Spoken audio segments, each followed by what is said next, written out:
होशियार चलाक ते छुपा दुश्मन उदों हमला करेगा, उदों सानू पता लगेगा जदों साडी रूई का वो टिंडा खिड़ना नहीं या फुल जिहड़ा है वो खुल नहीं सकना, फुल मदानी नुमा हो जाना। इनकी कोशिश की होंदी है कि सब तो पहले जिहड़ा नरम टिंडा है 14 तो 28 दिन का इनका परवाना उत्थे अंडा देंदा। छोटे तो क्यों नहीं देंदा, 14 तो कम वाला उहदे जूस ज़्यादा होंदा है,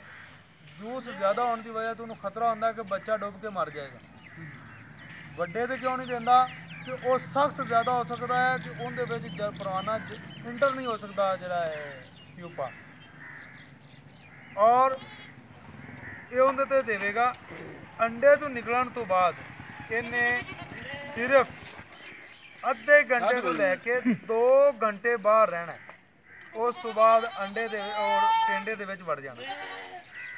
क्यों क्यों वो जो 2 घंटे अद्धा घंटा या 2 घंटे बाहर केह्ड़ा टाइम है, वो टाइम है जिंदे विच वो सुराख करके अंदर वड़न की कोशिश कर,